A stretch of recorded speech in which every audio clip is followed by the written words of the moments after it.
myself to stage. Yes, indeed. Let me take this off. You see the nighttime driving music.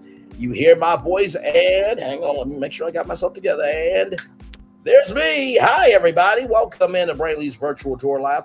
Glad to have all of you here in the building with me. So let's do what we do, everybody. Y'all ready to go on tour? Let's do what we do. So glad to have you all here. Like, comment, share, and subscribe. By the way, I just want to give a shout out to Lovely TTV. I was over there last night. They were talking about the Keith Lee situation, the P. Diddy, cease and desist with Warner Bros. Also Saucy Santana and DJ Wackademic. So I got to be over there. I got to promote the channel a little bit, and Lovely T and to all the tea sippers over there. Thank you so much. It was a wonderful time. I definitely will be back for sure. So with that being said, let's do what we do, y'all, and go on this tour, shall we? So as I get my things together here, here's the first story up for y'all. So I am so proud to bring y'all this story. This comes to us from Black Sports Online. Tia Norfleet, NASCAR's first and only African-American female driver. You heard what I said. Let me skip that ad there. Sorry, y'all. NASCAR isn't a sport that you typically think African Americans would compete in, but slowly but surely more are getting interested in the sport. The NASCAR diversity program is giving a lot of opportunities, not just to African Americans, but to minorities in general, to learn and compete in the sport. Women are even more of a rarity. So an African American woman driver is like finding a four-leaf clover, but we have found one in Tia Norfleet. So that is Tia Norfleet right there, everybody. Let's see here. And trying to see, because there should be a video here. If not, I'll find the video for you all. But I wanted to show this story because I feel like we all need to root for our people, right? That, they may be the first to do something completely different than what it is. And I think we need more of that. Amen. I think we need more of that. So let me type in Tia Norfleet, and we'll watch a video on her together. So here we go. Let me get myself together here.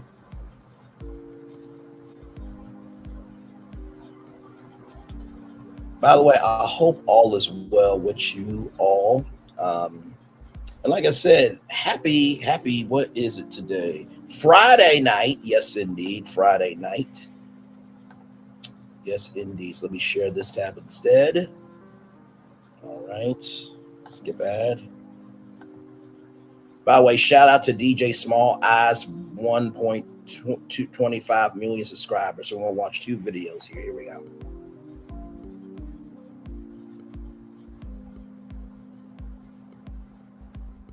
Now, how long have you been racing for? I've been licensed in, I got my license in 2010 for NASCAR's Wheeling Series. And that's when I really started to just go full throttle with it. But we used to do, in Virginia, they used to do go-karts and bandoleros and like in the streets and stuff like that. So I used to be around that all the time. Of course, my dad was a racer, so he would have me in anything that I could possibly get into. So yeah, I got my license to actually, drive professionally in 2010. Now, how hard is it to get that type of license, or easy? It's not easy. If it was easy, everybody would do it. It's not easy at all, and that's one of the things I've been having to deal with, people thinking that it's easy to get it or you can just buy it. You cannot. It's not Sam's Club where you can just sign up and pay a fee and, I have a license or a membership. That's not how it works. Break it down for us. NASCAR has a set criteria of what they require you to do in order to even for them to even think about giving you a license. Because even if you meet all of the criteria, they still have the right to deny you. And in order to get it, you have to have seat time, which means hours in the seat driving, not only on the track by yourself, but with other drivers on the track. You have to have a minimum.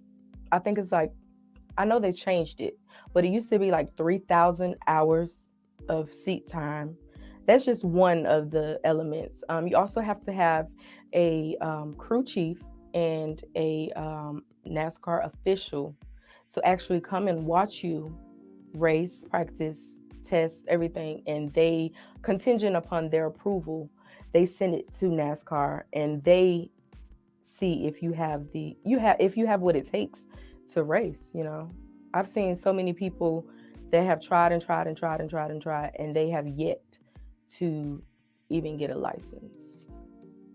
Now, when you get your license, aside from the seat time and stuff like that, is it kind of like getting a regular driver's license in the sense that you got to take a test or some sort of course or something of that nature, aside from just the driving time and stuff like that? Yeah, they when the crew chief and the official come out to watch you, you have to meet certain times. You have to get around the track within a certain amount of time. You have to know how to get in and out of the corners.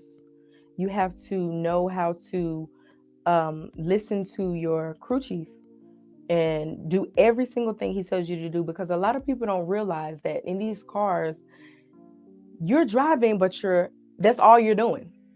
Your crew chief is telling you every move to make. They are your lifeline.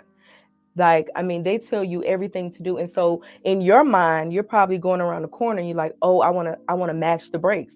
And your crew chief is like, no, don't match the brakes. Tap it. You have a driver on the left or a driver on the right. Go high, go low.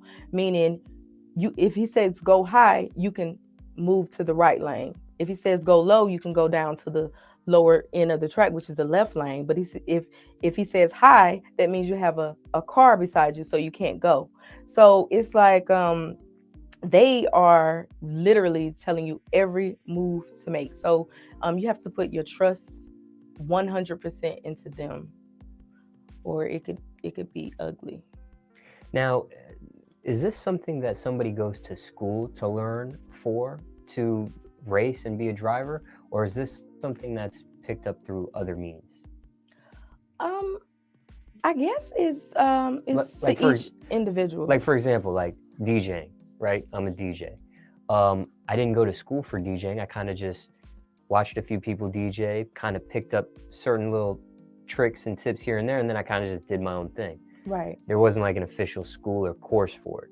So is that similar to racing and what you had to endure, or did you have to go to like a school? They have schools. I didn't go, but they do actually have schools to teach you the basics on how to drive. But when it comes to driving, especially in this arena, it's all about experience, because you learn something new every day, something that schools can't teach you. So with me, I didn't go to the school, but they do have them. Now, you mentioned that family members are also racers, drivers and stuff. Right. Have they obtained the NASCAR license like you have? No, they do. Well, my dad, of course, he had a license. But my other family members, they're more into drag racing opposed to this. Of course, they're fans of it, but they don't really have a desire to want to actually drive in NASCAR. Is NASCAR the cream of the crop as far as racing? Because you talk about there's drag racing and there's like I had seen you put up another driver's license recently that you obtained, right? Right. I got my ARCA license. So it kind of goes like this. So in terms of racing, you have your drag racing. I would never say that it's beneath or anything like that, because what you like, I may not like. Right. But when it comes to popularity and notoriety, NASCAR is, in America, NASCAR is the creme de la creme. It is definitely the top. But of course, you have Formula One that is smashing. outside, which is outside of America, and they go to different countries. Formula One is a whole nother ball game. But it's like, I guess you could say there's drag racing, then there's ARCA racing, and then there's NASCAR in America. Now, Formula One, where does that fit with what you just put? Formula One is Formula One is kind of like in a league of its own. Countries actually get behind these cars. So it's not like in NASCAR where you have sponsors, whether it be Chevrolet or Home Depot or something. Actual entire countries get behind these cars. And these drivers are they're making a lot of money. So is it similar is it safe to say it's an analogy kind of like maybe the National Football League in America versus the soccer league in the world? They're both Right. quote unquote football, Right. but soccer's a dominating kind of football throughout the world, where NFL football is like just an America type of thing. Right. NASCAR is American born. It's America's, um, good old boy club. And as far as America, NASCAR is the top. NASCAR is definitely the top. So I wanted to bring y'all this story. And by the way, thank you for everybody who will be coming through on the replay. Hi, my name is William. Hashtag GoPro for sure. I wanted to bring this story to y'all because a lot of times in our community, we not put enough support behind people who are trying to be the first of something. And when I heard this story, I'm like, first of all, why isn't she getting any play? Why haven't I seen her in any interviews on NASCAR on Fox or or anything really? And I think sometimes the reason why we don't really see a lot of people get their time of day is because we don't give them the time of day.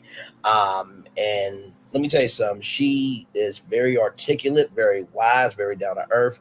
I could definitely see her being a what do they call it, a color commentator in NASCAR. I could definitely see her doing that for sure. So we're gonna watch one more video here. We're gonna watch this one right here. This is from ThinkX.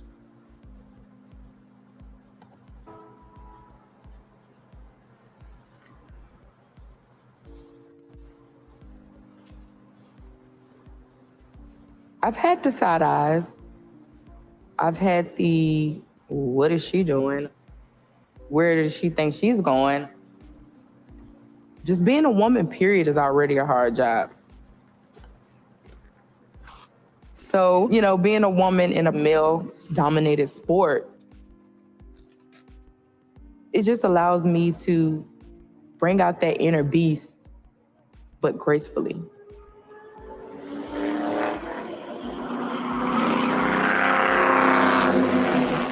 My name is Tia Norfleet. I'm the first African-American woman to be licensed in NASCAR and in ARCA. I got into NASCAR and racing from my dad. My dad actually was a NASCAR driver as well. He drove in the Truck Series.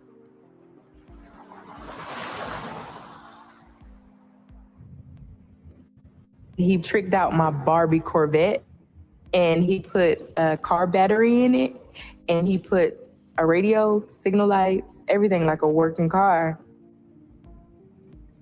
And the rest is history.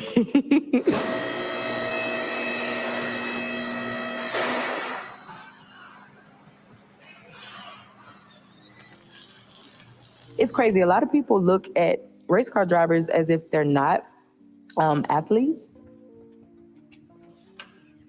These cars are really heavy. The steering wheel is really heavy. The clutch is heavy. The brake is heavy. The gas is heavy. And when you're going at these speeds, the G-force that is hitting you is 4 times more than, normal. It could be 2-3 hours, where you're constantly going and you're constantly turning.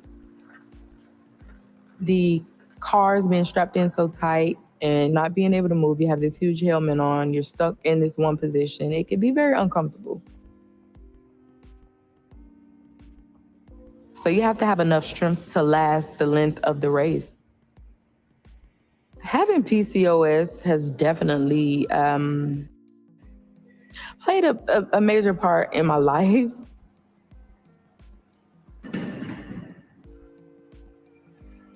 I've always had a very irregular period, even when I first got it.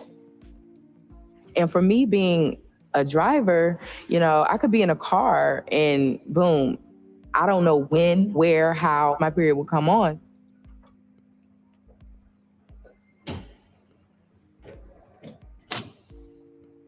What I need is protection and just the assurance that I'm not going to mess up my racing suit that costs $1,600.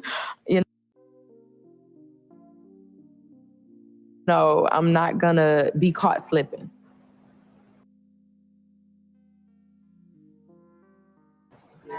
In the off season, I still try to keep up with my workout routine.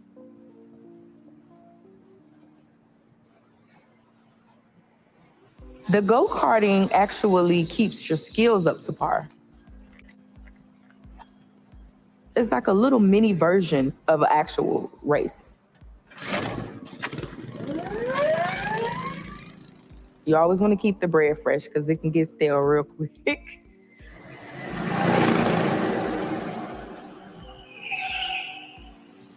Hopefully, I'm empowering others just by my story and my dedication. When all else failed and everybody kicked me to the curb, I stuck with what I believed in and I kept fighting. What I stand for is something way bigger than me. So hopefully I'm someone that someone can look up to and say, you know what? She did it when no one else thought she would. She stuck with it to the end. She gave out before she gave up.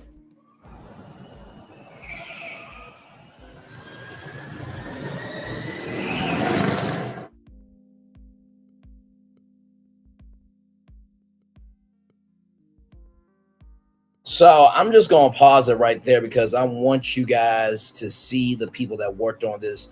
Shout out to director Matt James Riley, associate producer Jackson Segars, editor Michael Patton, cinematographer Connie Murphy, camera assistant Christina Letizia, sound Andrew Pearl, art director and producer Anna McKenzie, content director and producer Maeve Roten, graphic design Douglas Elescani, and also two special thanks to Boss Pro Karting and the Sandusky Speedway in association with Video Horse. So shout out to ThinkX. I love that video style. Like you're right there in it with her. But there's a distance there. It's a emotional distance. And what I really loved about both videos from ThinkX and DJ Small Skills is that she got to showcase her gift, her joy, and just the fact that she can break out of what society says. And when she was speaking about, knowing how to do the right turn and listening to people and everything that she was saying, she sounded like the kid in school that was that one nerd that, you were a nerd and she was a nerd. And so y'all didn't fit in, but you fit into each other and y'all have this great long friendship. That could be more. I felt her nerdiness, and that was awesome to see. So I wanted to showcase this story to y'all. I'm going to showcase her website as well. And by the way, shout out to the Norfleet family. I did not know that her dad. I did not know her dad was a NASCAR driver either. So this hasn't been updated, but this is it right here. That's the family there. I think, is that who I think is? I think that's Lamar Rucker right there. I think it is. Can't remember who this brother is though. Shout out to them. And this is the website right here. So shout out to Tia Norfleet right there. Much love to you, Queen, for sure. Great stuff there. Hey, Janika Thompson, welcome in. Like, comment, share, subscribe. We are live on tour, everybody. So glad to have all of you here. Okay. So this next thing right here, I am very excited to tell you guys about because I've been thinking about, reality TV. I definitely have been thinking about reality TV. And so I saw this NBC Universal developing US version of Truman Show style guessing game format, the Underdog for NBC. So here we go. NBC Universal is developing a US version of the Underdog Truman Show guessing game format that sees social media influencers compete in a popularity contest with one person without a online following for NBC. So STV Studios and NBC Universal have struck a series development deal for the format, which will see the latter develop the version for NBC. So basically, created by STV Studios label Primal Media and co-owned by Group M, the Underdog, which is being made in the UK for E4 under the working title Alan Must Win, sees a cast of conventionally popular contestants, all with their big online followings and a knack for influencing people, competing in a popularity contest. In amongst the group is an underdog that no one's expecting, an ordinary person with almost zero followers who is unfazed trying to be the most popular. None of the cast, including the underdog, know that a group made up of reality stars are living next door and control the game by setting tasks, including format twists, and using all that they've learned about reality shows to make sure that the underdog wins. The producers have compared the format to the beloved Jim Carrey starring The Truman Show. The series was shopped around Mick Con Cans. By the way, that is basically a event where every network, every production company, every distributor is there. So distributor All 3 Media International featured in Deadline's Hot Ones, with the NBC deal, development deal now becoming the first international sale for the format. So I really like this idea because, first of all, I want to know who's going to be a part of the cast. Like, I think Brad and Judy would be great. Trying to think who else. You need some agitators, so I guess you could throw more Portia Williams in there. I think T.I. and Tiny would be good. Trying to think Tamar Braxton would be good. I'm trying to think who else from the world of reality TV would be good. Pauly D would be interesting as well. So I really do like this concept. Now, they did not say when casting will be happening as of yet. But let's look at the comments here. Mike F says, right, but now all influencers know that when they get cast on a show where they're competing to be the most popular, they're actually on this show. If they can't figure that out, they're idiots. Not sure why NBC Universal will advertise the format to the world in advance of making the show. Well, Mike F, I agree with you, but here's the thing. They have to announce the format, for one, because they made the deal. Number two, it drives up engagement for the show. But number three, I think this is going to be such an original idea. We are going to be waiting for who's going to be a part of the reality star cast. Dumb Creator said all this is missing is having the audience voting at home, which is slated for season 2. I cannot. Anonymous says that this sounds nothing like the Truman Show. We have had a decade of seeing that online influencers do not bring in viewers and are not good TV since they don't know how to be themselves. Have too many layers canceled after one season. And says, agreed, this is nothing like the Truman Show. The fact that they don't bring in viewers is only true because the demo that watches the kind of show is old, damn, and that they can never get actual popular influencers to do this sort of thing because it's irrelevant to their audience. Too many layers, hard pass. So those are some of the comments there. Listen, honestly, tell you the truth, I would go on this show as the underdog. I absolutely would. And I'll tell you why, because at the end of the day, like, only got like 1,000 followers on YouTube, about 1,000 followers on Instagram. My Twitter, maybe 600 or so. Facebook, 800 friends. So I really don't have that big of a following, but I do think that this is very interesting. So hopefully, casting will open up soon, and who knows? I might just go on now. I'm about to go to NBC to see if casting is open here. Let's see here.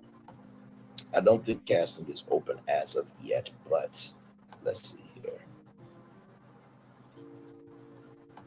Nope, casting is not open. All they have is America's Got Talent, The Voice, and The Weakest Link. So casting is not open as of yet. But we shall see, though. We shall definitely see what the end is going to be with this show. I'm actually really excited. Hopefully, I am the underdog. You never know. I might actually apply, really. And like I said, I've been thinking about reality TV. But here's the thing. Once you get on reality TV, the world is not yours anymore. So you gotta weigh out the pros and cons. But I do like how the reality show stars will be in control. And you know what? I would not say that influencers won't sign up for the show, because guess what? The Underdog, all those clips will be on YouTube. They'll be, and let's not forget TikTok. TikTok is where things go viral. So I think if they find the right influencers, they bring out the best moments and distribute them on the social media platforms accordingly, I think this could be a hit for NBC. So there we go with that story there. So this next story here, this comes to us from blackenterprise.com here. Pull it up. Let me pull it up. Okay, here we go. Share the stats. Said prescriptions might be delayed as CVS and Walgreens employees walk out. In a protest for workers' rights, pharmacy employees at CVS and Walgreens have initiated a 3-day walkout for more staffing and better working conditions. Confirmed by Reuters on October 30th, the Farmageddon protest hopes to force the big name franchises to approve and enforce new policies that ensure employees are not overworked while being understaffed. The mass involvement in the walkout, which was organized via social media platforms such as Facebook, led to the closing of several stores in New York City. Nearly 5,000 employees, I'm saying again, nearly 5,000 employees were expected to participate, with technicians and pharmacists working together to advocate for their working conditions. However, according to organizer Shane Jermoniski, who previously worked as a pharmacist for Walgreens, it's hard to measure the scope of the walkout with no union established. While the number of stores impacted remains unknown, Generowski described the issues that led to the push for a walkout. Generowski referred to understaffing prompted by the pandemic, which led to stressful and hectic shifts at the pharmacies. The pandemic just caused so much additional work and stress that the turnover rates of staff, which were already very high, just became extremely epidemic, he shared with the news outlet. Without a union to help with negotiations, striking employees are taking a chance despite the risk of retribution. But the trend is expanding to many industries as workers everywhere begin to advocate for themselves. So as we know, we got SAG-AFTRA. We had, the auto workers as well. And then we had the beverage and culinary industry in Vegas. So everybody is striking, and now, pharmacists are also striking now. So this is really impacting everybody here. In response to the walkout, CVS and Walgreens stated that they were working with employees to address the issues and promote a productive work environment. Walgreens assured that it was communicating with staff in the midst of the strife, saying our ongoing efforts are focused on how we recruit, retain, and reward our pharmacy staff. The business is expanding into its micro fulfillment center to fill prescriptions, allowing pharmacy staff to focus on more patient care and decrease their workload. As the walkout is set to end after November 1st, protesting employees are waiting to see if any changes will come from it. I will say this. I think, with this walkout, I know that it impacted probably many people in New York City. Don't know about the rest of the country, but imagine that you're going to Walgreens or CVS and you don't see your pharmacist there. You need that medicine to help you live or help you regulate something in your body. And let me tell you, when the pandemic happened, I really do believe that that's when everybody mentally just broke down. And so you think about the healthcare industry with all the nurses and doctors. I'll never forget this one nurse that she was walking into her house, and basically what she said, basically what happened, her child was walking up to her, and she was like, no, no, no, no, no, because it COVID was contagious. It still is contagious. Where a mother cannot hug her child just to say hi. So that broke my heart, and it wasn't cool, it wasn't right. And so you think about all the nurses. You really, really do. You think about all the nurses and doctors, and so then you think about the sorry, I'm just checking something. Taking a little bit longer there, sorry. But yeah, you think about all the pharmacists that had to fulfill all the prescriptions and also to make sure that you got your COVID shot. So hopefully everything will work out with this industry for sure. Glad to have all you here. Like, comment, share, and subscribe. We are live on tour talking about Tia Norfleet, the first African-American woman NASCAR driver. The Underdog, which is a new reality show pitting influencers against one person who barely has a social media following. And there's a cast of reality show celebrities next door pulling the strings and helping the underdog win. So it sounds good. I know there's going to be a cash prize. And then now we're talking about this walkout that happened with pharmacists from CVS and Walgreens. So there you go. A lot going on. Like, comment, share, and subscribe. So glad to have all of you here. So as we continue on this tour, refresh this. Now, y'all, we got to do better. We gotta do better. So let me share this tab instead. This also comes to us from blackenterprise.com. So Alabama 45 supporter indicted for making threats against Georgia District Attorney Fani Willis and sheriff. So a 45 supporter made a threat to this woman, Fani Willis and sheriff. A man from Alabama was indicted on federal charges for inciting violence against Georgia prosecutor Fani Willis and a sheriff in relation to an investigation into former President 45, the Associated Press reported. The indictment returned on October 25th accused Arthur Ray Hanson II of Huntsville.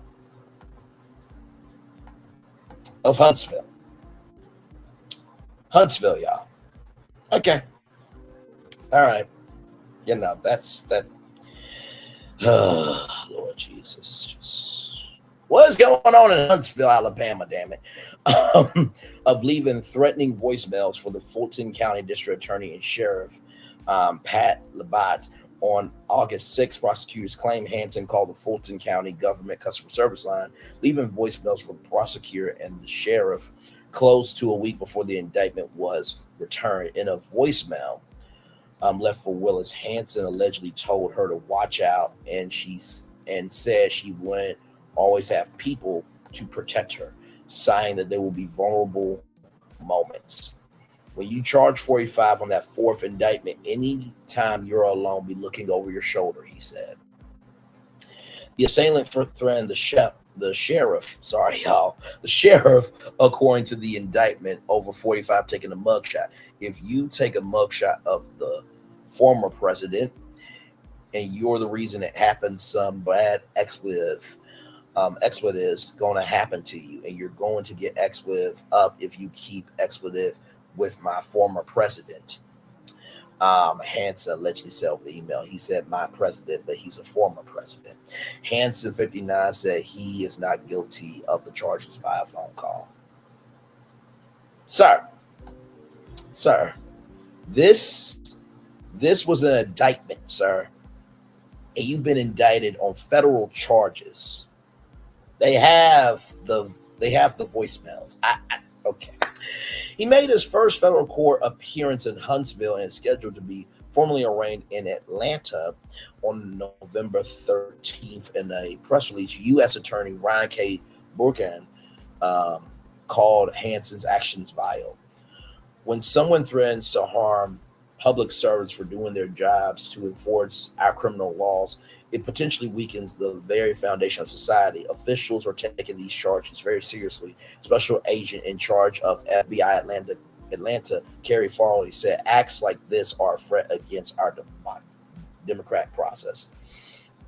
The FBI's mission is to protect the American people, uphold the Constitution, Farley said, according to CBS News. We take this responsibility very seriously and seek to punish those who engage in this type of criminal behavior and to send the message that such conduct will not be tolerated.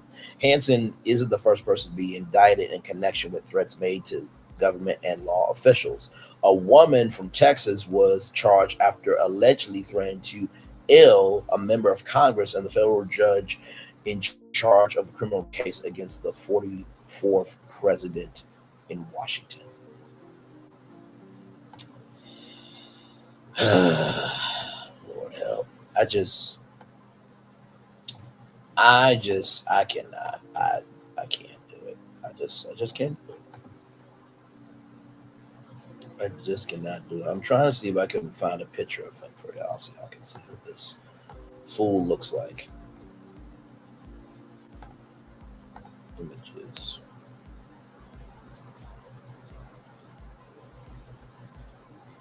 So this is what the man looks like. Okay, so I'm just going to show y'all this. A couple of seconds. That's what the man looks like. You know, I really am so tired. I am so tired, downtrodden, just beyond it. You're getting upset because a person that would not give a damn if you had a pot to piss in. Once again, you're getting upset about a person that doesn't care if you have a pot to piss in, did wrong, and he's being held to account. So you're going to threaten a black woman. Would you have the same energy if it was a white woman?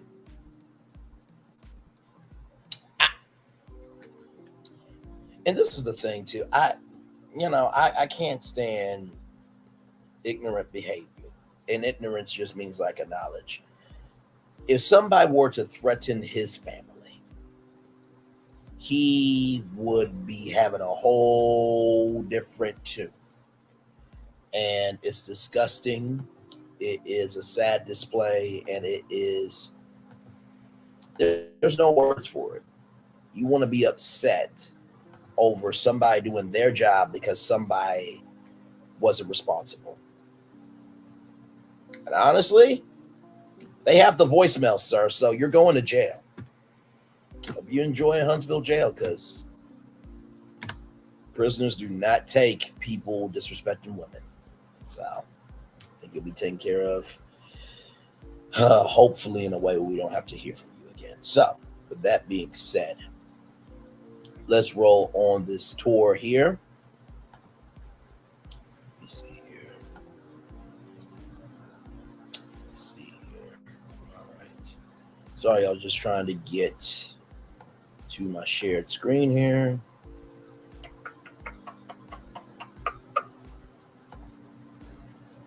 Let's see.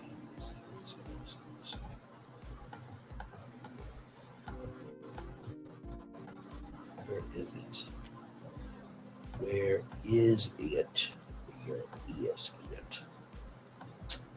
Hello, welcome in. I'm just trying to find this story for y'all. Here it is. All right, y'all. So Marcus Jordan wants his dad, Michael, to be his best man. The wedding is definitely going down, according to Michael Jordan's son, and he wants his father to be there. Here we go. So this comes to us from rollingout.com here.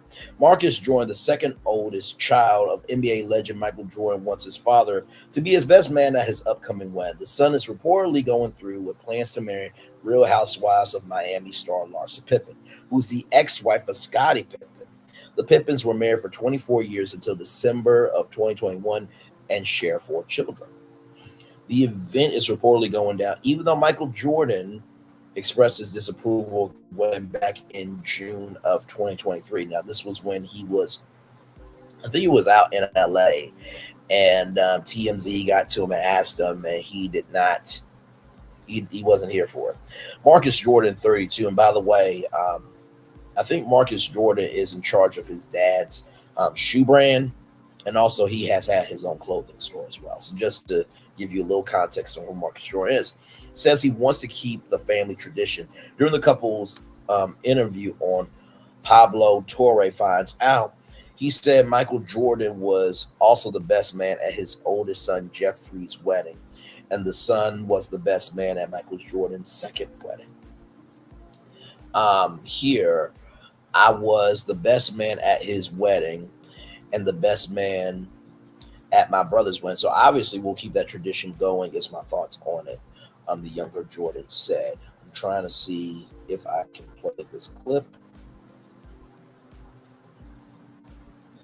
Oh, it's a whole interview, y'all. Okay, we're not going to do all that. Sorry, I just know. The prospect of Michael Jordan being the best man at his son's wedding would be a media spectacle of epic proportions, especially because Jordan and Pippen were teammates and won 6 NBA titles together in the 1990s. Torre inquired if the engaged couple will televise the event, to which Marcus Jordan said, "Now that I've been on The Real Housewives of Miami, all the producers are inquiring around when's the wedding. Are we going to film it on TV?" So that's another thing we're playing along with, is whether or not we'll air it, he said. Listen, I'm just going to be real with you. At this point, bruh, don't air it. Don't air it, because, and for those of you who are wondering, well, Bray, what's the big deal? Scottie Pippen has an axe to grind against Michael Jordan, because Scottie Pippen was second fiddle. So Scottie Pippen had one version of the Bulls, and Michael Jordan had another version with the Bulls, and they just been butting heads constantly. And so when this happened, right, it was odd because basically you're the son of, how can I put this? Larsa Pippen is the ex-wife of Scottie Pippen, who played on the same team as her boyfriend's dad. And basically the son of Michael Jordan is marrying his ex-teammate's ex-wife. So you see how this is very dicey. As we keep rolling on here, we're very private people, the Jordans. Really. You're private people, but yet you were on The Real Housewives of Miami. You have a podcast called Separation Anxiety, and you went on this podcast to talk about it. But you're private people. Okay. And I guess he's saying the Jordans as a family is private all the way around, but still, like, come on, dog. So he says, we're very private people, the Jordans. So, and so if it was up to me, I think we would do multiple weddings, one private for our family and friends, and then maybe there'll be one that's a little more public, but I guess time will tell. And I'm guessing the public part would be the televised wedding, because you ain't gonna make your wedding public to the public. It's not like I'm gonna be able to come, you know what I mean? But it says here, this appears to be something that's definitely going down, despite the overwhelming skepticism. But the younger Jordan said that their mutual love is authentic and will result in a wedding. It's in the works, is my go-to saying now. I don't think we have a date, the younger Jordan told Entertainment Tonight several months ago. We're still talking about locations and party size and all that stuff. So it's not really concrete yet, but it will happen. Markets. So this is from Entertainment Tonight. So we're just going, actually, you know what? No, I'm not even going, no, I can't do it. I can't. See, this is the thing I can't stand about YouTube. This is the thing I cannot stand about YouTube. For Entertainment Tonight, Sherry Shepherd Show, all of y'all, if you are posting your clips to YouTube, at that point, it is there for fair use. You cannot go copy claiming everybody's video. So I'm not even going to risk it, but just watch the video if you want to see it. But Marcus, I listen. Family is family, and the past is over. The future hasn't happened yet. All you have is right now. The words of Dr. Phil. However, man, this one I don't think is going to happen. I don't think it's going to happen. I don't know of any wedding where the circumstances of you being the son, right, of an NBA player or the son of anybody and an ex-friend, you marrying their ex-wife and your dad or any dad comes to the wedding as the best man. I don't know of one wedding where that's going to go down. Not here, not there, not anywhere, Sam, I am. I just don't know. I mean, how would y'all deal with this? I mean, and I'll ask this to the ladies who are watching now. If your son came to you and said, "Hey, mom, so listen, you know your ex-friend? Well, I'm dating his ex-wife, who isn't your friend, but I'm dating her, and we've been dating for some months now. We plan on getting married." What would y'all say? Because I sincerely am trying to find the thought pattern to ride the wave on to see how this is going to work. Because I don't see it. I just okay. We'll wait to see what Bravo is going to say about this and so as we keep rolling on this story, this story comes to us from blacknews.com here. Let me get this together. So, Black entrepreneur known for her trucking company sells out 2023 for ambitious women business owners. I don't know why the advertisement is there. Sorry, y'all. I want y'all to see the picture. Hang on. Let me refresh this. Okay. So there you go. You see the title there. So, Kristi-Jackson Muhammad, who once went viral for her success as being one of the first Black female owners of a trucking company, is also the visionary. What the hell is... No, we're not doing this. We're not doing this. Who is also the visionary behind the 25th annual Global Power Tour Conference for ambitious women entrepreneurs, which has officially sold out. The stage is set and the excitement is palatable. Anticipation is soaring for this event in Houston, Texas. From November 8th to the 12th, Houston will play host to the most prestigious and exclusive gathering of forward-thinking women in business from around the globe. With an exclusive group of 100, this event has garnered attention worldwide for its unmatched dedication to empowering and advancing the opportunities, skills, and aspirations of women entrepreneurs. The conference stands as the pinnacle gathering for women who seek to make a mark in the business world by providing an invaluable and unique platform for networking, mentorship, and professional development for current and aspiring coaches. Year after year, the Global Power Tour Conference serves as the beacon for current and aspiring female coaches, providing them with the tools, insights, and connections necessary to excel in the competitive business landscape, said Kristi. Renowned for its captivating keynote speakers, illuminating workshops, and unparalleled networking opportunities, the conference is a treasure trove of wisdom and innovation. Attendees can expect an agenda filled with sessions designed to unlock their potential, whether they are seasoned entrepreneurs or budding businesswomen eager to take their initial steps. This event transcends boundaries, offering a dynamic platform for women in business to exchange ideas, gain practical skills, and be inspired by some of the brightest minds in the industry, added Jackson Muhammad. This landmark event has not only sparked enthusiasm amongst attendees, but has generated buzz within the realms of women in business, business coaching for women, and beyond. The conference's success is a testament to the growing influence and impact of women in the global business landscape. For more information on the 25th annual Global Power Tour Conference for ambitious women entrepreneurs, visit globalpowertour.com. Stay tuned for post-event coverage, exclusive insights, and highlights from this unparalleled gathering of influential women in business. Global Power Tour is a 30 city business conference launched in 2016 to equip current and aspiring business owners with the skills, strategy, and professional connections to advance their respective businesses. For press inquiries, contact info at womenceoproject.com.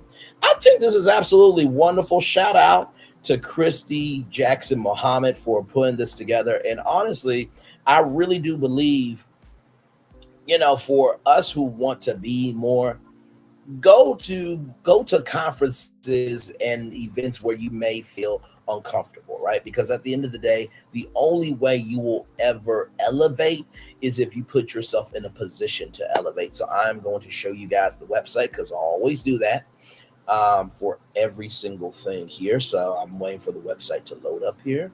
And it's a beautiful website, by the way, a very beautiful website. Let me see here.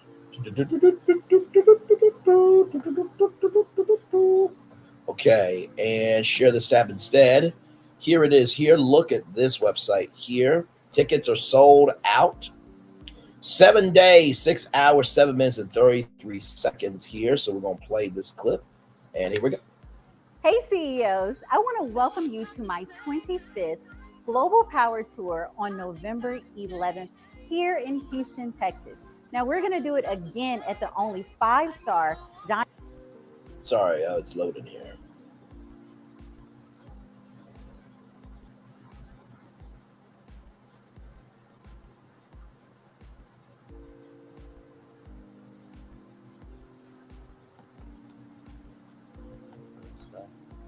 It's not letting me click it. Sorry, y'all.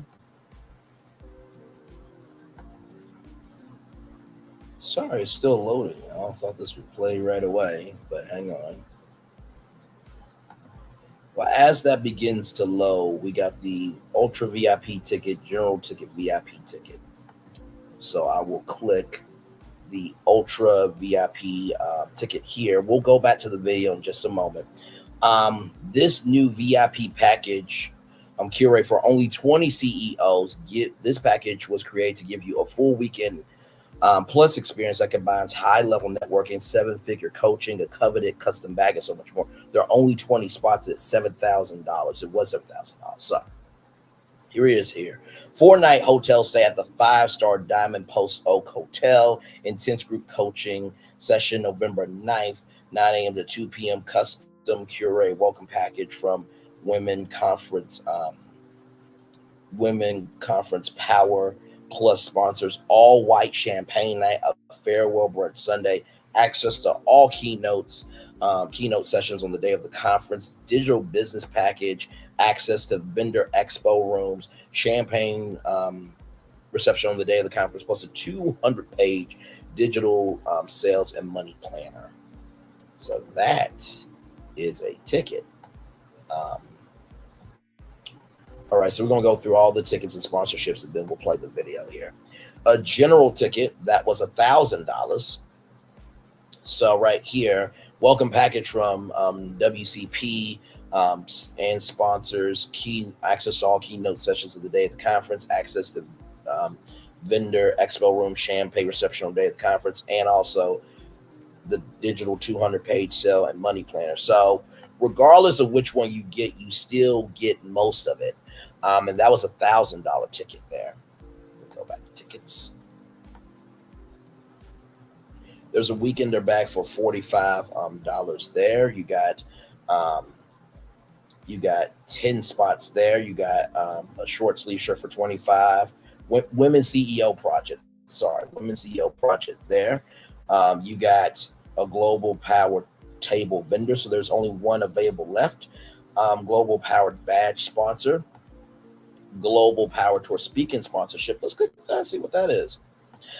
This speaking sponsorship is the most coveted sponsorship because this package has strong visibility pre-conference with online marketing and podcasts during conference. All eyes are you when you're on stage, and post-conference marketing with continual streams of your podcast episode on the site. So you get one general ticket to attend the Global Power Global Power Tour, high resolution reel of your speech, including in the 30,000 journalists and online media push, audio and video interview on the Global Power Tour podcast, giving market clips of the interview, pop-up size banner of your image, further branding on the conference day, and brand visibility on the Instagram, Twitter, and YouTube social media platforms for $3,500. Now, listen, for those of you who may say, oh, that's a lot of money, listen, there are people who get paid $3,500 to speak. And so you see VIP sponsor, attendee bags, podcast sponsor there. You got unisex, so that way men can support as well. Click this here. So if you're a podcast sponsor, you get a 30-minute podcast interview, interview marketing on all the socials, 3 branded podcast clips, interview ads to the Global Power Tour website, and 1 ticket to attend. So even if you can't attend the VIP package, there are still ways for you to go to this event, which is absolutely amazing. VIP ticket right here, custom curate package, basically all the same things there. And there's only 20 spots for that. And then the sponsorships. So let's see if the video will now play.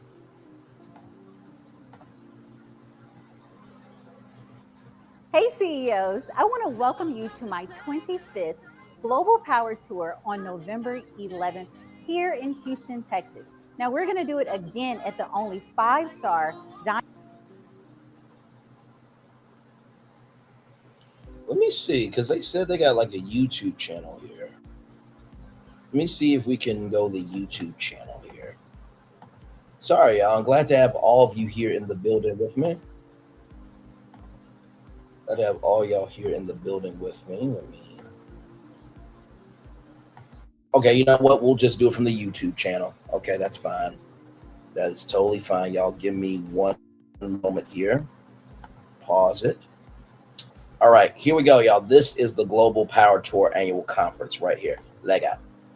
Hey CEOs, I want to welcome you to my 25th Global Power Tour on November 11th here in Houston, Texas. Hang on, y'all. We're going to do it again at the only 5-star Diamond Hotel in the entire. All right, let me go back. I'm sorry, double played for y'all. Okay, here we go.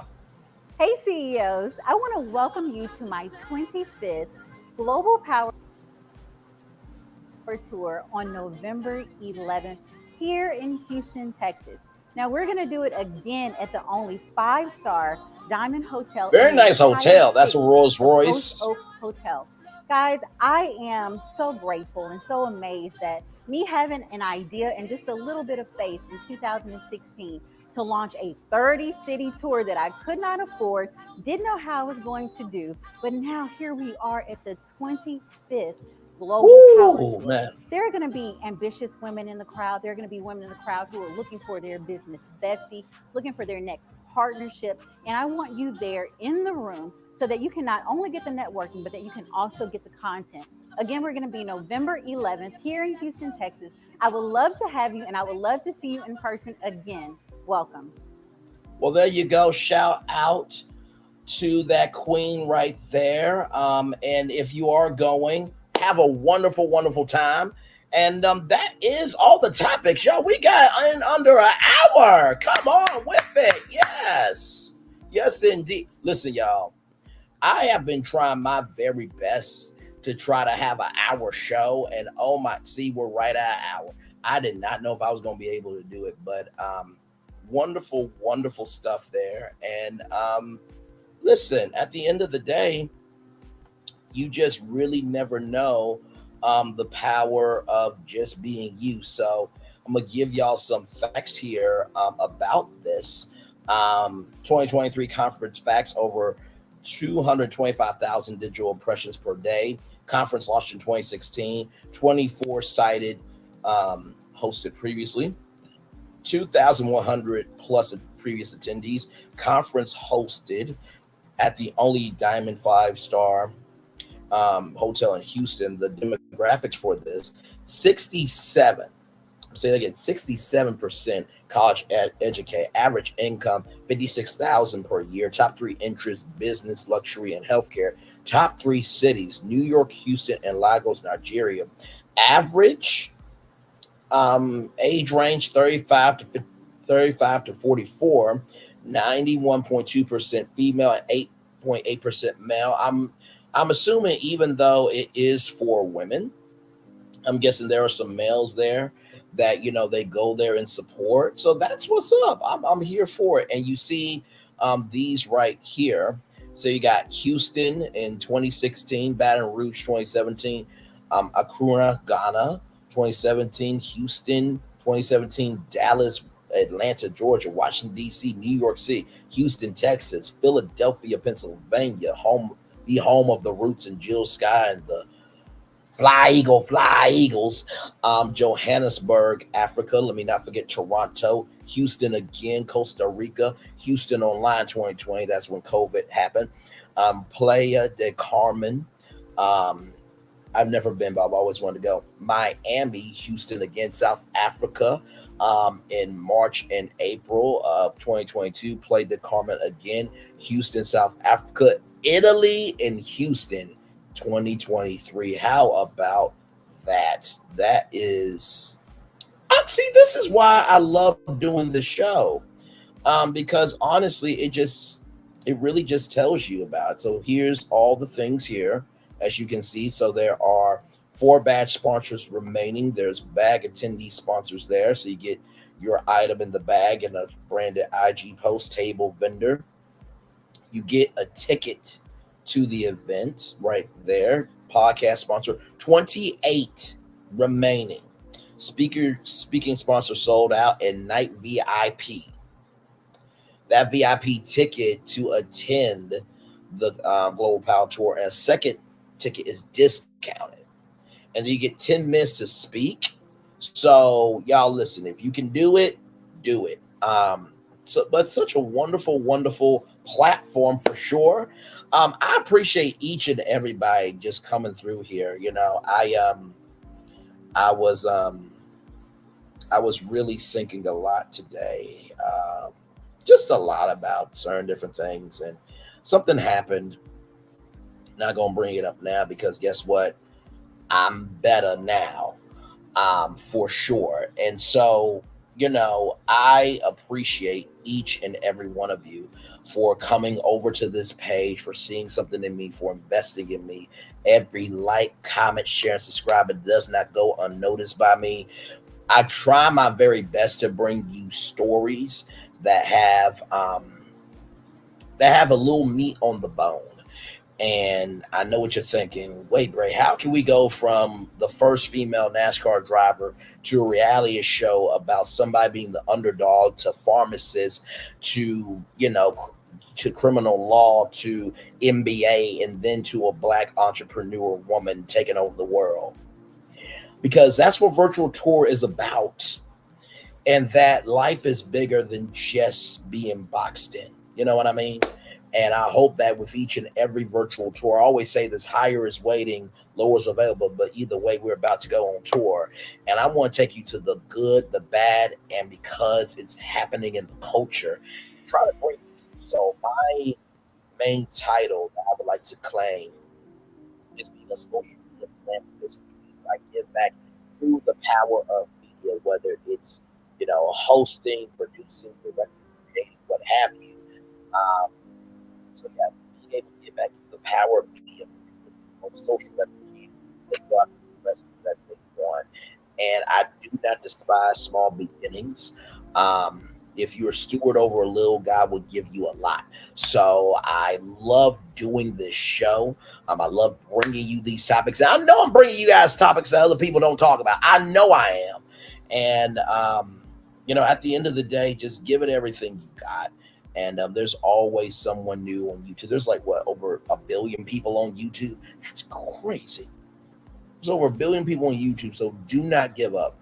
And, for every virtual tour live I have had, I've always gotten views. And for that, I am eternally grateful to each and every single one of you. So with that being said, welcome in. Glad to have all you here. I'm going to drop the link.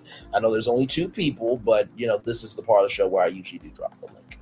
So just to keep everything copacetic or Braylon-cetic.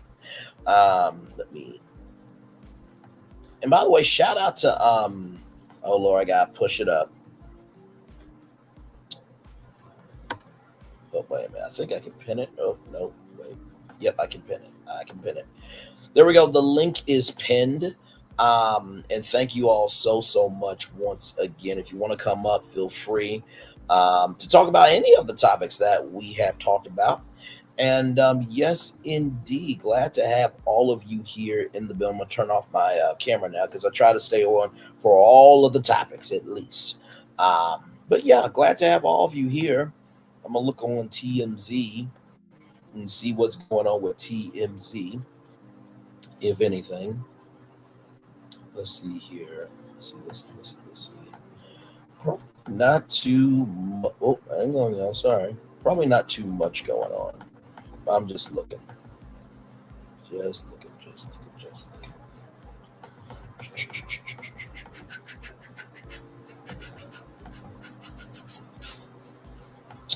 Let's see.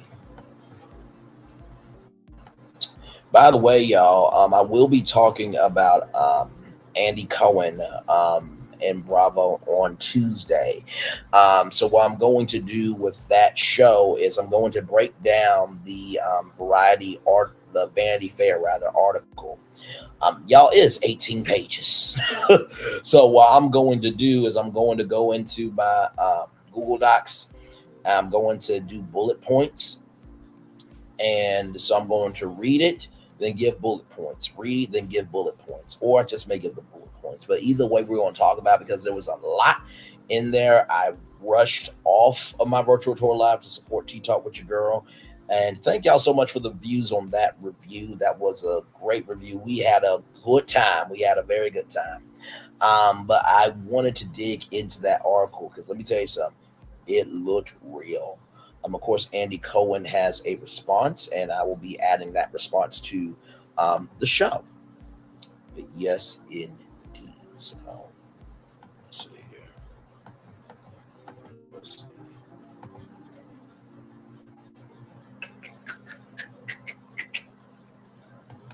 So, y'all, I want to talk about this because I saw this on. I saw it on a media takeout, and I want to get y'all take. I'm just trying to make sure there's no other topics here on TMZ to talk about before we do what we do. You know what? Actually, I may save that for next week. Oh, Lord help. Okay, let's talk about this show. I can simply not. Y'all check this out. So for those of you who may not know, Kim Kardashian has a deal with the NBA, WNBA, that Skims is the official underwear sponsor of the NBA. I did not know this. My Lord. Okay.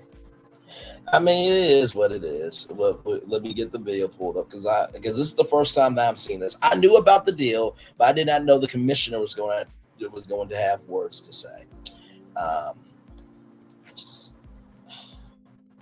Why is the question? Why?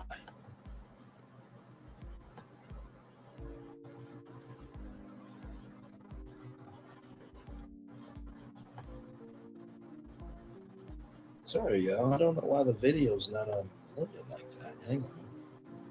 Because usually what ends up happening, it'll play right then and there. Let me do Adam Silver Skims.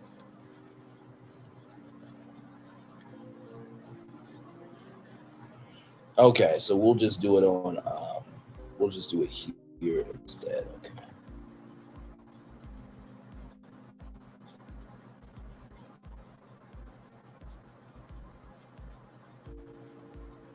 Let me share this tab instead. Don't snooze, because if you snooze, fabrics are gone, you're gonna lose. I want you to win. Join our gold family today by shopping Sebastian Cruz Couture. Now, let me tell you something. I want a suit. I want a suit from Sebastian Couture, but they cost like $1,000 for just a jacket. Okay, so SebastianCouture.com. Very nice suits. Okay, here we go. Mr. Silver, how are you? Tell us all about Kim K and the NBA and this Skims collaboration. How did it come about? It came about because a guy named Casey Wasserman connected me to Kim and her partner Jens, and although I'm not going to show you, I'm wearing them right now. No way. Okay, so are they as comfortable as people say they are? Absolutely. I strongly recommend them to everyone. I love that. How is it going to change the way players play? Is it going to make the game better? Oh yeah, because when guys are more comfortable, it makes them play better. So yes, it's going to have a direct impact on the game. I love that. What's coming up next? What can we expect for this, going forward? Sleepwear. I love that. Thank you. So I first of all shout out to that person from TMZ for getting that and the doors that he was going into. Actually, let me flip it and reverse it real quick in the words of Missy Elliott. So let me pull it back here. So that right there is Virgil's Barbecue, and the doors that he was going into were the doors of Good Morning America. So I think he might have been on GMA that morning, I'm assuming. But let's go back to the article here. Oh, now it wants to load. Okay, sure. Lord help. But anyway, right here. So in fact, Kim Kardashian used Oklahoma City star Shai Gilgeous Alexander as one of the models for the Skims men's launch. In addition to Neymar and Nick Bosa, the line did millions of dollars in sales upon launch. So there you go. Kim is getting into the men now, but is the product any good? Of course, y'all heard what he said, and then that right there. So speaking of playing better, LeBron James is fresh off of a monster game, scoring 35 points, grabbing 12 rebounds, dishing out 7 assists in 42 minutes against the Clippers. Makes you wonder if King James makes you wonder what King James had on under the purple and gold shorts. With the laughing emoji though, like, Lord help. Just it is what it is. It is what it is. Glad to have all you here. Like, comment, share, subscribe. We are live on tour, everybody. Now, those of you who love Housewives, and I've been seeing that you guys have been wanting me to review both shows, because I know that some of you love Potomac and some of you love Married to Medicine. So I'm going to, because I'm off on Monday, so I'm going to watch both episodes, of course, take my notes. I'm going to do a live show on Monday. I just have to schedule it, of course, in StreamYard. But yeah, because like I said, now my ex girlfriend, she got me into the Real Housewives of Potomac, and let me tell you something. These ladies are just, it's a lot. So I wanted to show y'all this story because, as y'all know, Lizelle, who had Robin Dixon. Oh, and here's some of the, let me share my screen here with y'all. Let me share my screen. Share screen. So this is Sebastian Couture. This suit right here, I would love to have that suit, or this one right here. I would probably, we'll go with that. I think like a light blue, or you know what? A peach and brown with a peach pocket square, and probably some black shoes, like butter. So with that being said here, now this is media takeout, so take everything with a grain of salt. But the reason why I am talking about Lizelle is because she internally kikied when Wendy got a drink thrown at her. But she's the same person that helped her friend lie about Roberto, who is Juan's roommate. Shout out to Color Me Pink, by the way. Great content creator. Like, comment, share, and subscribe to her. About how y'all remember when Juan Dixon and the woman that came through, I think she was from Canada, all that stuff. Well, guess what? Lizelle and Roberto took it behind the wall of Reasonably Shady, and they did not air it on the Real Housewives of Potomac. So, here it is here. Real Housewife Lizelle's relationship with Jason is fake. He's dating a much younger white girl. Okay, so y'all saw the preview. Real Housewives of Potomac, Giselle, the people call her Lizelle, so I'm just following what y'all saying, will be introducing the world to the new man when in her life, a 36-year-old model and reality star named Jason Cameron, media takeout has learned. Now, I think he's from Winter House, which is another show on Bravo. The two met through Bravo. Jason stars, like I said, on the Bravo series Winter House, and Giselle stars on the Real Housewives of Potomac. So it was very convenient for them to become a couple. And convenient is the right word, because media takeout allegedly is hearing that the relationship is completely fabricated for television. It's nothing more than a beneficial platonic relationship between them. This year is a little different. Thank you at Bravo and Time Production for most important fans. Could not do this without you. Excited to see what's in store for hashtag 2020. So we'll watch this on Instagram.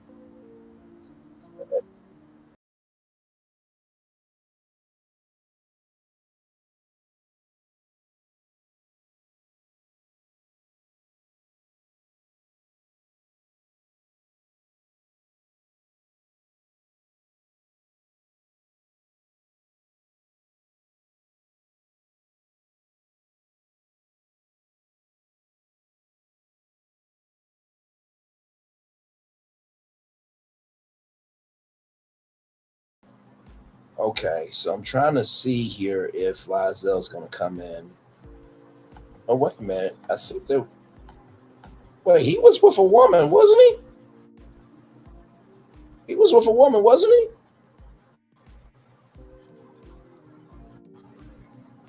I thought he was. Oh, wait a minute. Hang on.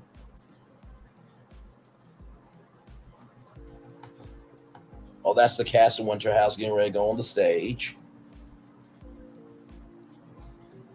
That's Tom Sandoval there. Oh, there he is. There he is with Giselle. I think that may be his mom. But yeah, so there you go. Let's go back to the article. Hopefully that won't get cut out, but if it does, y'all did see it, okay?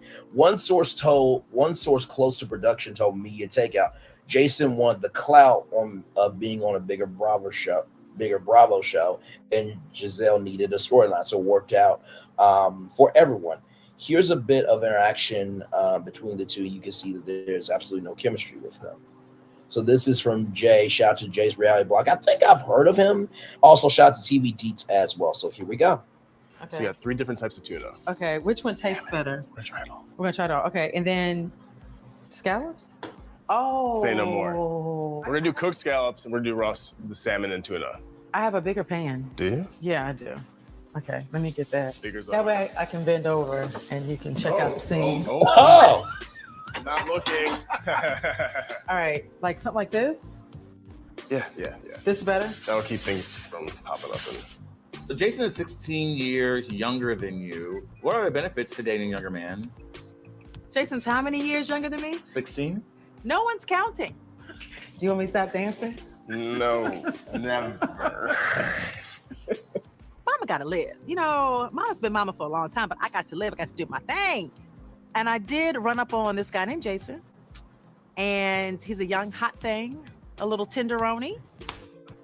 When I first met Jason, Ashley introduced us, and for whatever reason, Jason and I definitely just clicked. he has been keeping me quite occupied. And The West Wing is seeing some things it hasn't seen in a while. Well, you heard it from her. So basically, Giselle is president, and Jason is the Black Monica Lewinsky in the West Wing. Allegedly.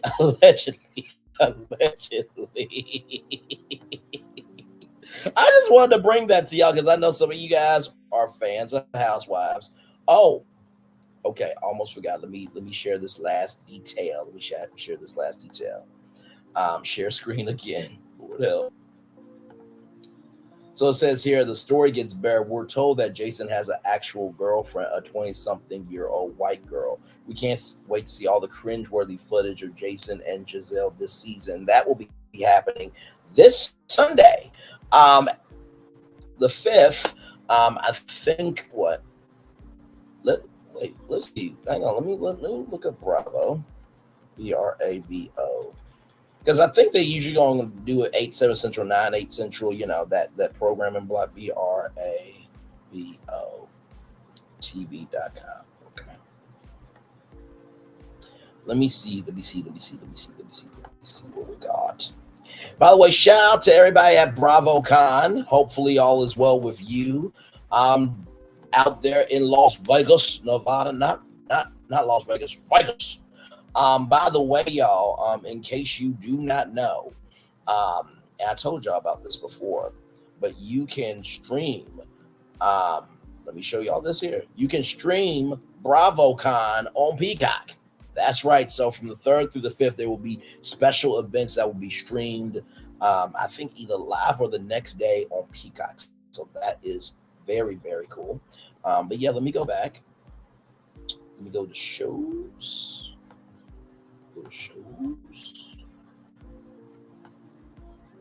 Current shows. Let me see here. Real Housewives of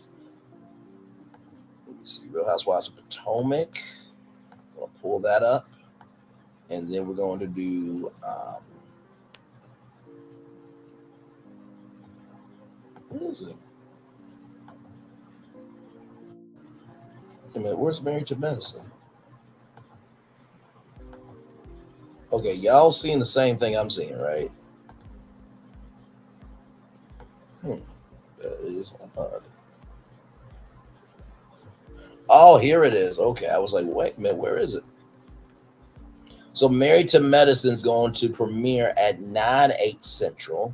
And yes, you do see Phaedra Parks there. Allegedly, she broke up with her medical boyfriend. She's got a new one potentially. And then, of course, Real Housewives of Potomac will, let me make sure I'm still on the, yeah, so that will premiere at 9/8 Central, Married to Medicine. And then, of course, Real Housewives of Potomac will air at 8/7 Central. So Potomac first, then Married to Medicine. So it's going to be a 2-hour surprise for sure. Not surprise, but I mean like 2-hour surprise of what we're going to see. But also, too, I would not be surprised if they had a watch party. I would not be surprised if they had a watch party at BravoCon Sunday night in Vegas. That actually would be really cool if they did that. But, you know, listen, you just never, ever know. By the way, Summer House has been renewed for season 8, everybody, if you care about that. Below Deck, Mediterranean, Below Deck Sailing Yacht, and Below Deck Down Under, all renewed for new seasons. Vanderpump Rules season 11 will be happening. So I think Vanderpump Rules is actually Emmy nominated, if I'm not mistaken. Real Housewives of New Jersey will return for season 14. Oh my Lord, season 14. Let's see what else here. Oh, okay. So also too, a new wife will be joining the Real Housewives of Dubai for season 2, and yeah, I think that's it from BravoCon. By the way, if you do want to see updates from BravoCon, just type in bravotv.com/BravoCon. And then you'll be able to click the news and get all the latest updates right there. So very, very cool. Do I watch Bell Collective? That's what I'm waiting on. I have not watched Bell Collective because it's a Carlos King production, but I am curious to see what the sequel is going to be like, Janika. Because Stormy makes an appearance, and I'm curious to see how it's going to play out. And also, too, there's a lot of different, there's a lot of different, elements at play there. Of course, you got Jay, still in love with Selena, but Selena has moved on. Jay should have held on to Selena because I remember her from Bring It, and she was bringing it. Do you hear me? Jesus, be thankful I wasn't down in that town because, oh Lord, the dancing dolls would be the only thing dancing. Okay, but that's neither here nor there. But the point is, I'm sorry, I need to stop. The point is, Bell Collective will be coming back. Let me see what date Bell Collective is coming back here. And don't worry, y'all. I almost have all the thumbnails done. I'm going to get those videos together for you all. Okay, so here it is here. Let me share this tab instead.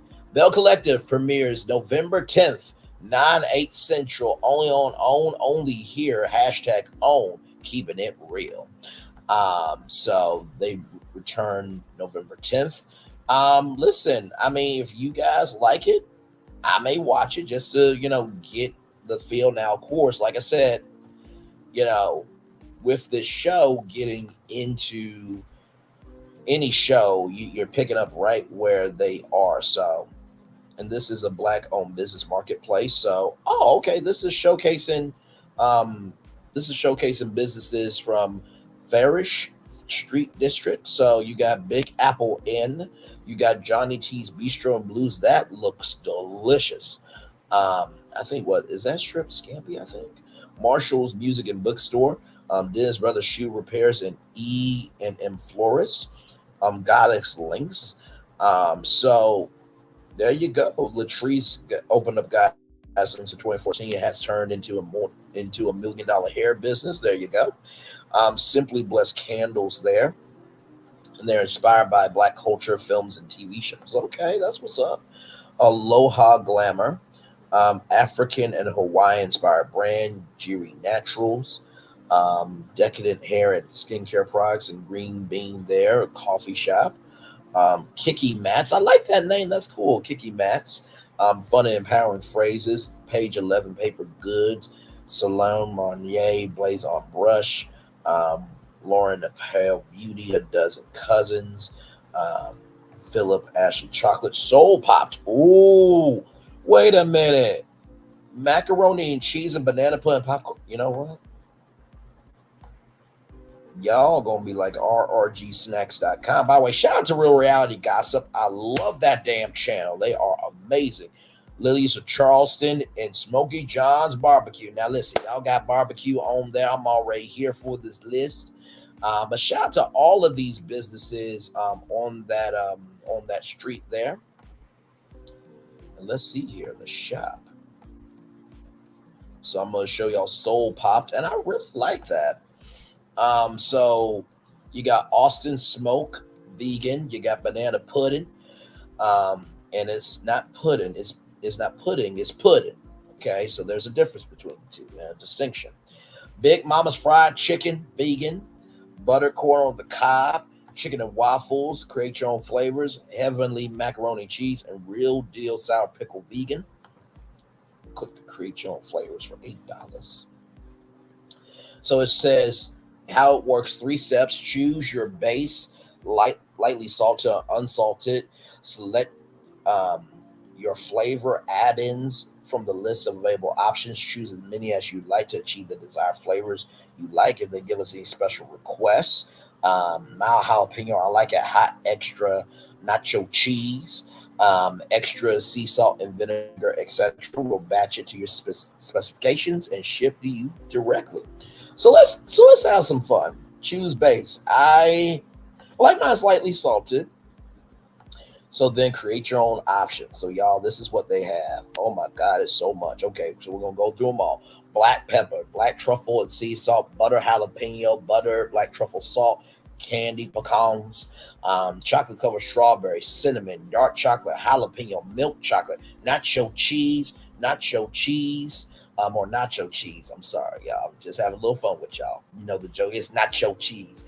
Black truffle, nacho jalapeno, pecan pie, peach cobbler. Ooh, peanut butter, dark chocolate, peanut butter, milk chocolate, pineapple jalapeno.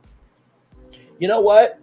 That might be a vibe. Sea salt and vinegar, sweet potato pie, white cheddar, vanilla cinnamon, white cheddar, black truffle, white cheddar jalapeno, and white chocolate.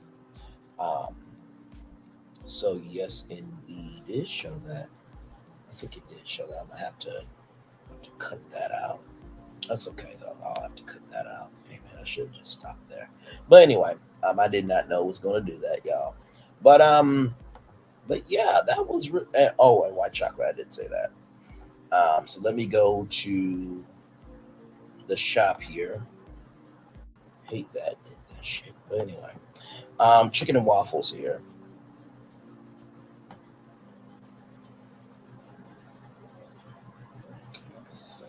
Make sure. So here it says. So it says here chicken and waffles, and then you can choose add-ins. Okay, so you can choose cayenne pepper cheesecake. I mentioned some of the other ones that were featured before: garlic, Parmesan cheese, jalapeno, pie crust, sea salt, vinegar. Oh, I did mention that one. Strawberry, white cheddar, white chocolate, and it came out to $9.75. That's not bad. I may have to. Do they have any social media?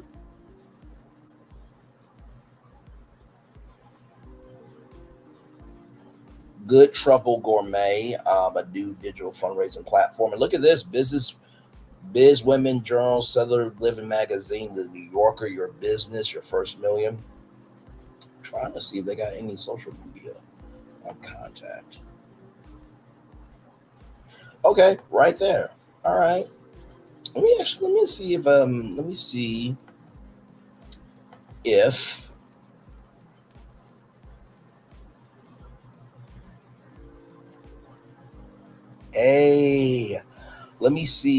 Soul Popped is on Instagram.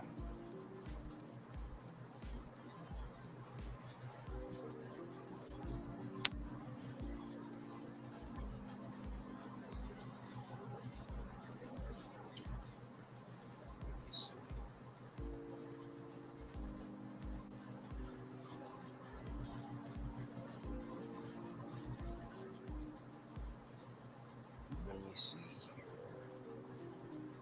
Soul.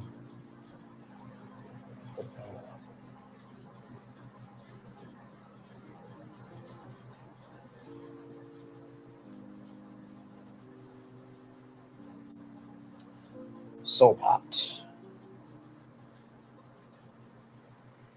Okay, so Soul Popped popcorn. Oh my God, y'all. Look at this. Okay, I'm going to turn my camera on for this right here, just so y'all can see it. That Soul Popped popcorn. There it is. Okay. So 6,128 subscribers there. So Soul Popped is a testament to what can be achieved starting from $53 in 2016. That is really, really cool. I don't think they've been on Shark Tank yet, because this should be everywhere, okay? Like, I'm actually going to do they have a YouTube channel? All right, I'm turning off my camera. Let's see if they got a YouTube channel.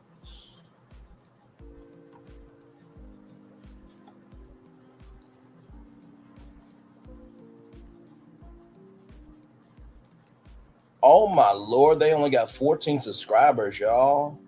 Oh my Lord. Okay, we might have to change that. We gotta change that. I'm surprised they have not went on Shark Tank with this. Because I mean, listen, I can imagine the Soul Popped podcast where guess what? I'm sitting down with a celebrity, and I'm sitting down with a celebrity or everyday person, and we're just eating soul popped popcorn, talking about what's popping in their mind and stuff. It's a rough idea, y'all. Okay, but listen. But yeah, glad to have all of y'all here. I'll have to take the video down because I didn't expect that for it to happen. So the video will be up. I just gotta edit one thing out, y'all, because I just privacy concerns and everything else. So, but anyway, but yes, indeed. So we went over what Skims, we went over Bell Collective, Married to Medicine and Bravo, and of course Real Housewives of Potomac. We did talk about that. So, but yeah, I'm going to call them. No, I'm serious, y'all. I'm actually going to call them. And see if we can do a little something. Because that is ridiculous to me. Because that should be that. And here's the thing, right? To be able to have something that amazing, I love the logo so popped too. That is just utterly amazing. Wow. Just that's amazing. And hopefully it can be franchised and everything else. I may actually call them. Real talk. I'm also going to try to see if I can get Tia Norfleet on the channel. Just because I feel like I haven't done an interview yet, and I feel like that would be really cool to interview her. And I loved her story about being the first Black, the first African American woman NASCAR driver. So I feel like that would be so cool.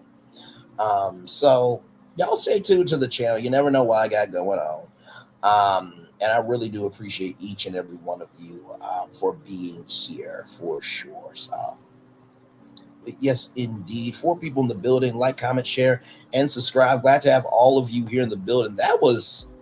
See, honestly, you know what? I'm going to talk to him. Because there should be something happening there. There should be something happening. Ooh. The idea I just had. I'm sorry. The idea I just had in my head. Okay, I told y'all about the podcast, but I can't tell y'all about the other idea I just had. Okay, I can't do it, not here, not there, not anywhere, same I am. So, but I just thought of it. But anyway, so yes, indeed, glad to have all of you here.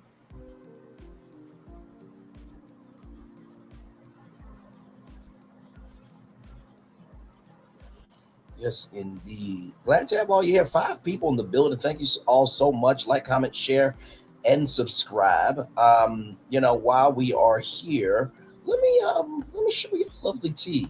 Because I was there last night, and just want to show you my appearance here.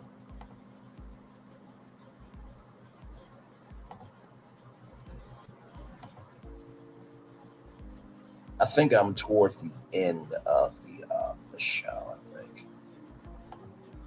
And hopefully she won't have a problem with me calling in. Oh, wait a minute. I think I'm right here. Okay.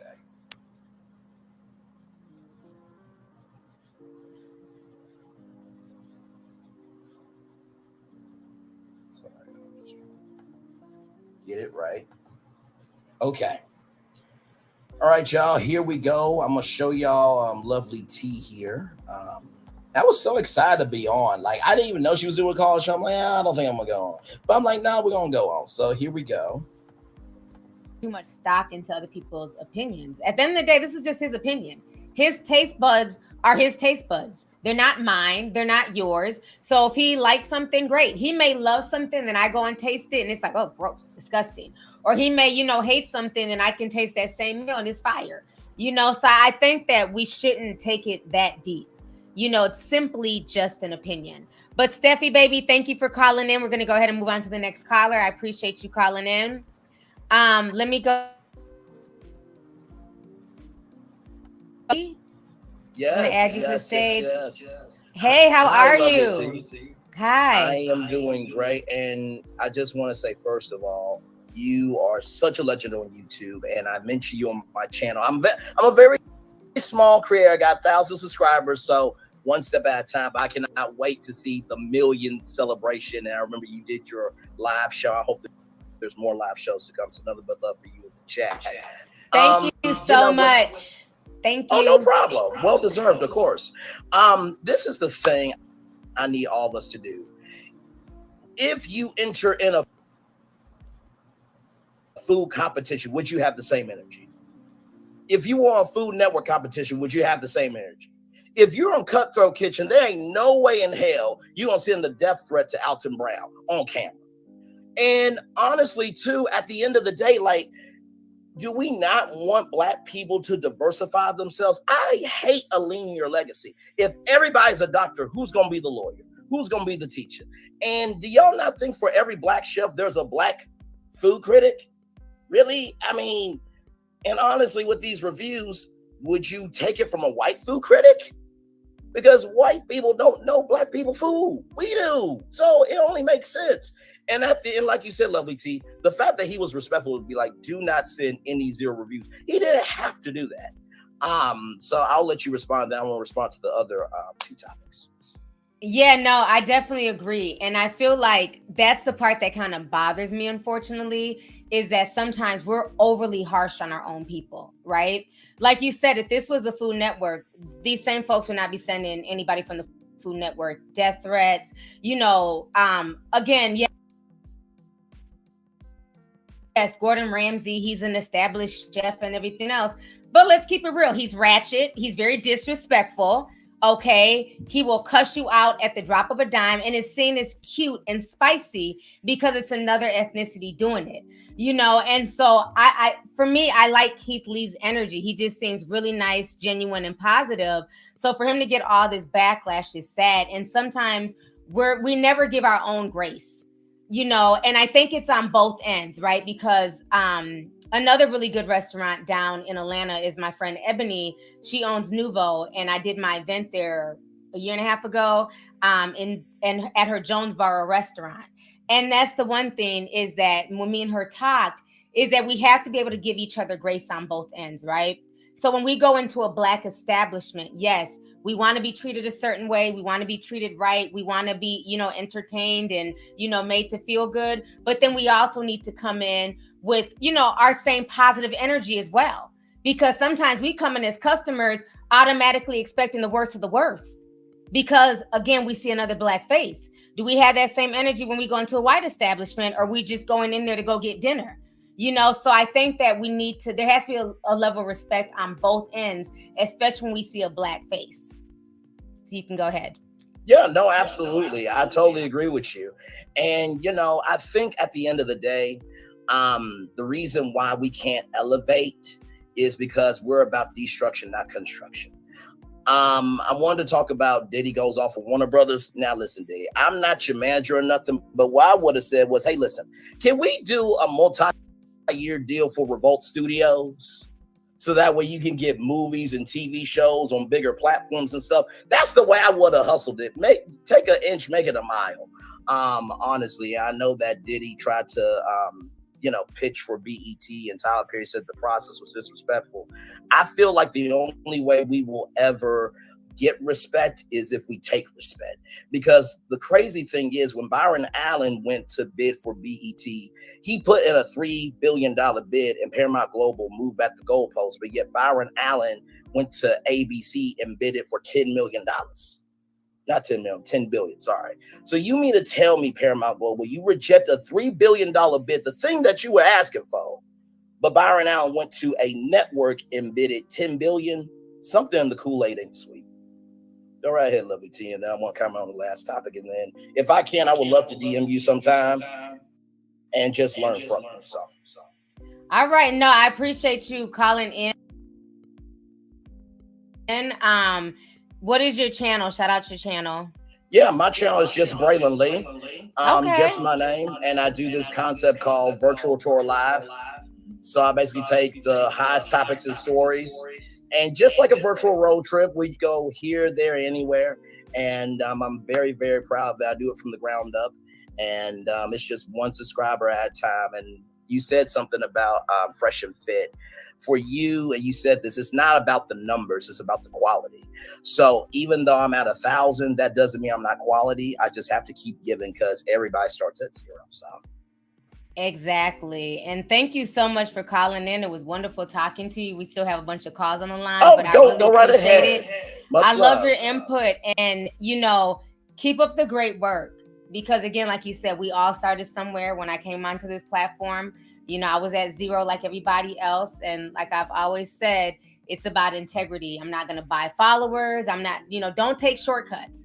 You know what I mean? Because you want those rewards to come, and you want them to be genuine. You don't want them because you're an agent of chaos. You know what I mean? Like, really think about your brand and, your integrity and what you put out there. And good luck to you. So thank you so much for calling in. It was wonderful talking to you. All right, y'all. He was awesome. That was a really, really good call. Thank you to everybody that's been calling in. Lots of good calls. So first of all, shout out to Lovely T, and shout out to Island Girl, who says she saw my channel. Now there were some people saying that, did he come over to promote the channel? No, T asked me because I was trying to relate to her of she is such a great energy. And y'all, I got so many subs from that, and like the chat was just so lit with the love for me, and like I really like him, and shout out to Braylon, and drop his channel, and I loved it, and let me go subscribe, and can he come back, and all that type of stuff. And it was just so humbling to me. And this girl Kristen did absolutely great. And so from the bottom of my heart, the depths of my soul, the foundation of my being, thank you each and every person, even the detractors that said I was just trying to promote my channel. Listen, you take your shots where you can, and you miss 100% of the shots you do not take. You know what I mean? So thank you all so much. And shout out to just that chat. Just, they did not have to do that to me. Show me that love and support. So y'all can pause and look at the comments and everything in the live chat. So I just wanted to show that, I am a whole entity by myself, while other people are being one-trick ponies. They don't do nothing else. I am a stallion that can go on any racetrack and be in first place. Not because I win first place, because I have the mindset to always put my best foot forward in every race that I go into. So just wanted to share that with y'all. Stay tuned to YouTube, because you never know where I might show up. I was on ATLEN. That was a good time with Josh. Now Lovely T, so you never know where I might just show up on these YouTube streets. But yes, indeed, I hope all is well with all of you. Like, comment, share, and subscribe. I'm so glad to have all of you here in the building. And I really love doing this show. And also to be able to mention, people, like that. I thought that was absolutely excellent. You know what I mean? So I thought that was just great. You know what I mean? So, but yeah, that was an awesome time. So, but stay tuned, because you never know where I might be. You know what? I think with that great note, I think that's the show. Does anybody want to come up though before I close it out? Because I always make sure that everybody, I do mean everybody, gets the chance to do that. You know what I mean? So what I'm trying to say is I always make sure everybody at least gets the chance to come up and give their take. You know what I mean? So, but yes, indeed. And y'all, there's 434 comments on this one video. Like, what in the world is going on here? Oh, my Lord Jesus. Oh, thank you, Better Body Crew. 123. I love Braylon Lee's voice. Thank you so much, Quinn. Yo! Oh my Lord, she's got 39,800 subscribers, and she like my voice. See, that's what I mean by like, don't give up.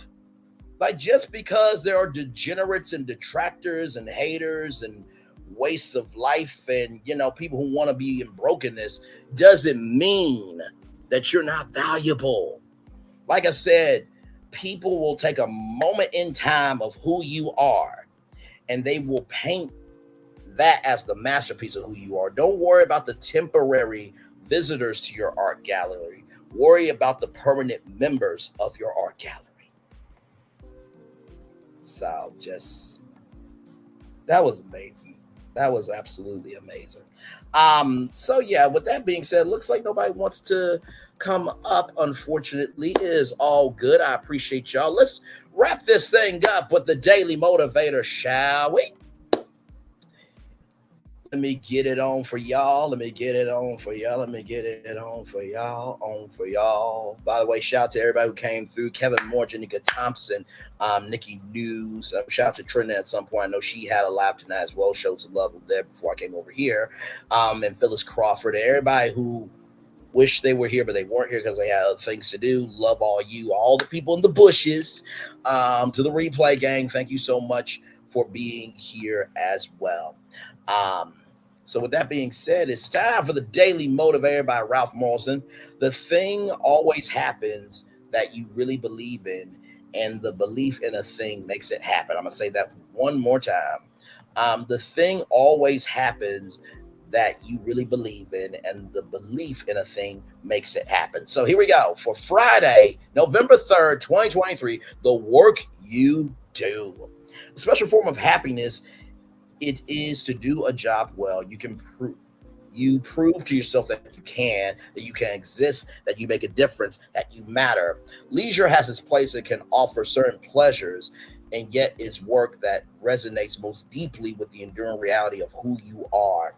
That reality is one of great creativity and usefulness. Every effort advances you toward a future in which more value exists than in the present. During each step along the way, work adds its positive dimensions to your experience.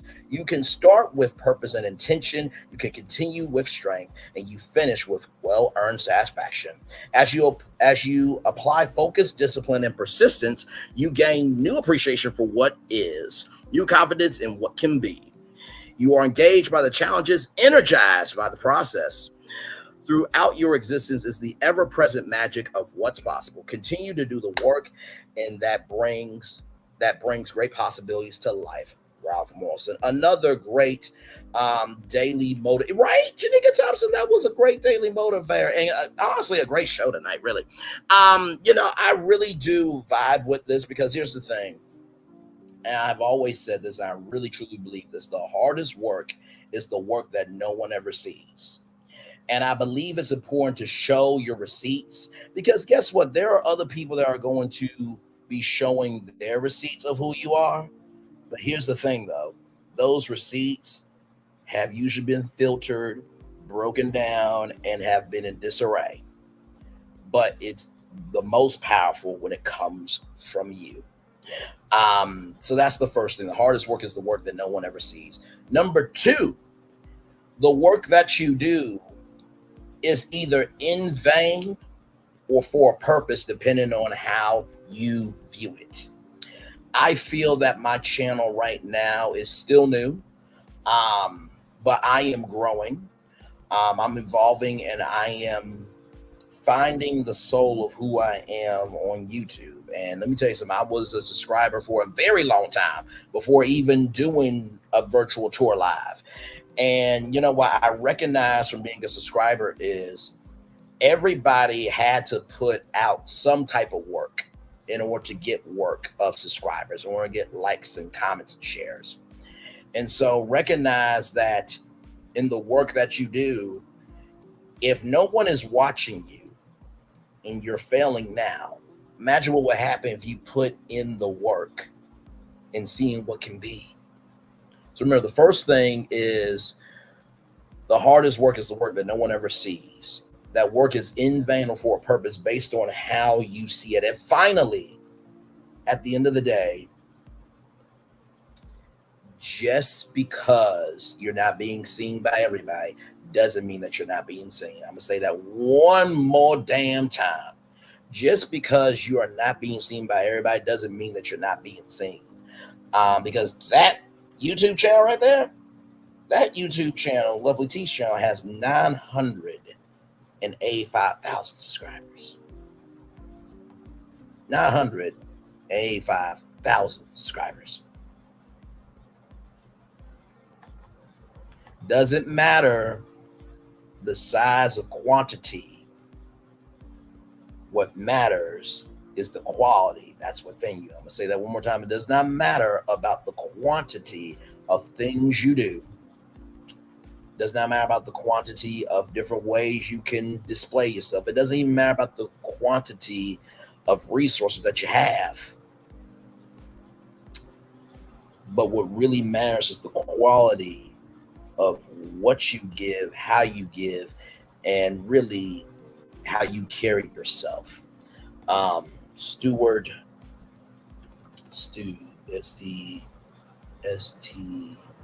Steward Scott had a quote about cancer.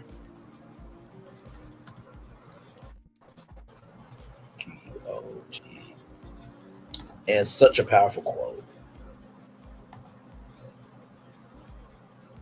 I want to share this as we wrap up here. You beat cancer by how you live, why you live, and the manner of which you live. You do not win at life by how you live, why you live. I'm sorry, let me get it together here. You win at life by how you live, why you live, and the manner in which you live. Let me say it again. You win at life by how you live, why you live, and the manner in which you live. One more time for the one more time. You win at life by how you live, why you live, and the manner of which you live.